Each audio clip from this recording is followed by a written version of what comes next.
Joining me today is General Paul M. Nakasone, 4-star General, Director of NSA, Commander of U.S. Cyber Command, and Chief of the Central Security Service. So let's get right into it, sir. Let's talk about the very basics. Who is NSA, and what do we do here? National Security Agency, 71 years old. Think of us as, first of all, a combat support agency, part of the Department of Defense, but we're also the largest member of the intelligence community, one of 18 different agencies.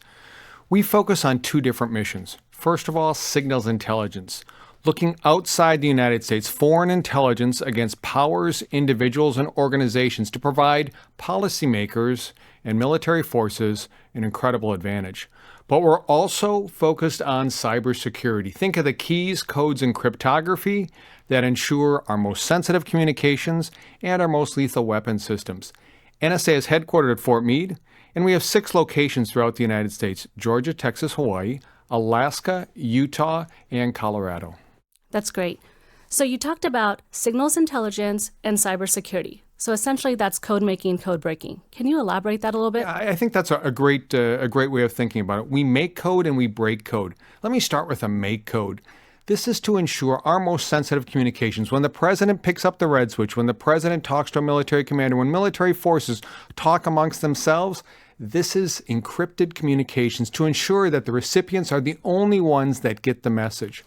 But we also break code. This is the idea of being able to get deep within our adversaries' systems, networks, and weapon systems. This is incredibly important to provide us insight and early warning and protect Americans and our nation. Yeah, that's very, very cool.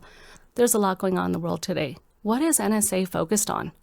NSA is foundationally focused on the security of our nation and protecting our people, but also looking at malicious cyber actors that are looking to do us harm.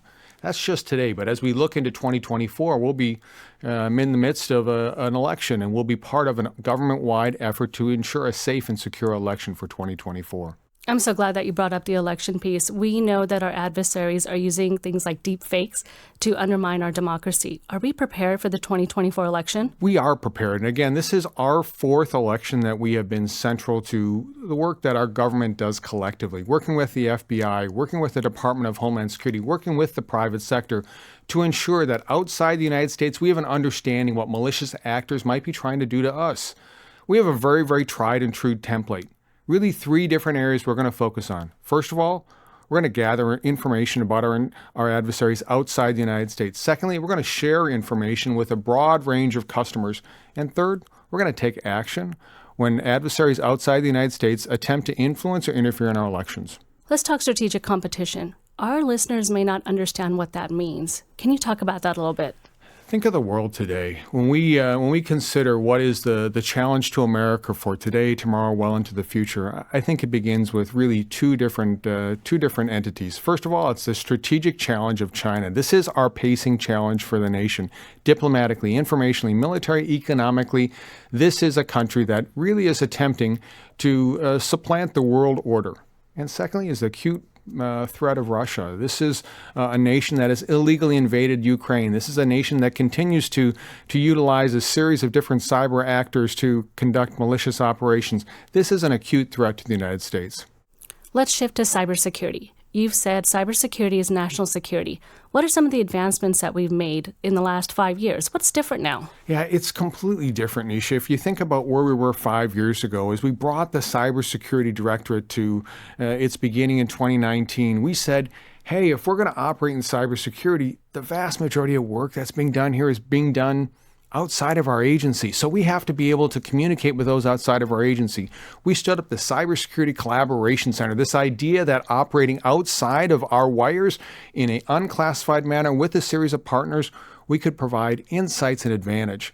We're focused on the defense industrial base. We have over 750 different companies from the defense industrial base that work with us. But it's also the fact that we publish a series of different advisories with a number of different partners. This idea of being able to provide information that is, has the imprimatur of the National Security Agency saying, hey, this is the greatest threat, I think this provides a tremendous advantage to those that are operating within the domain. AI. We can't have a conversation today without talking about AI. What is NSA doing with AI? Artificial intelligence, machine learning. Think about what is really going to be able to change the future of our nation, the future of our economy. We think about AI. And so we have been working artificial intelligence for a number of different years. Where we're focused on is focused on the security of the data, security of the infrastructure, security of the supply chain. We just stood up the Artificial Intelligence Security Center, and it's co-located with the Cybersecurity Collaboration Center. So outside of the National Security Agency, being able to work with a number of partners, this is to ensure a secure ecosystem, and predominantly really to ensure that as we look at this new technology, it gives our nation all the opportunities we need while ensuring that we're able to mitigate some of the challenges. So humans are in charge, not robots. Always in charge. Well, that's a relief. So it sounds like some really smart people work here. Who works at NSA? Well, it's really neat. We have a population, a workforce that is 60% civilian, 40% military. It is a global organization. It is an organization that's really known for its technical talent. But what I would share with everyone is the fact that we're looking for critical thinkers, people that can take a problem, be able to define that problem, be able to take a look at the facts and assumptions, then bring innovative solutions. So we hire a number of different people. It's not just a technical crowd. It's also a very, very broad swath of our nation that works here. We're very proud of the fact that, we're able to bring in people and to make sure that they understand really the ethos that is the National Security Agency.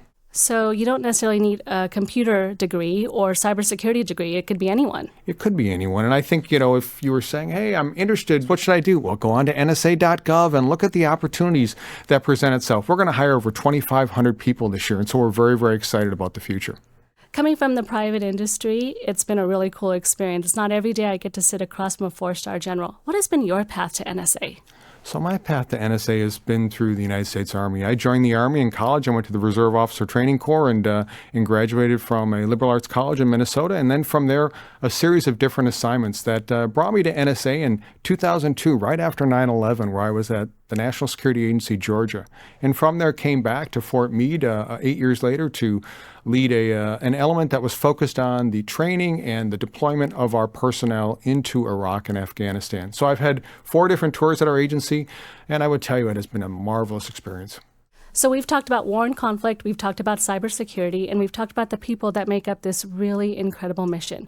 So what are the challenges our country is going to face over the next 5 to 10 years? So I would say as we think about the future and we think about the opportunities and challenges for our nation, it does begin with the pacing challenge of China. As we think about the generational challenge that this provides to us, we have to think differently about how we're going to ensure our competition, how do we react to crisis, and how do we ensure to prevent and be prepared in case of conflict.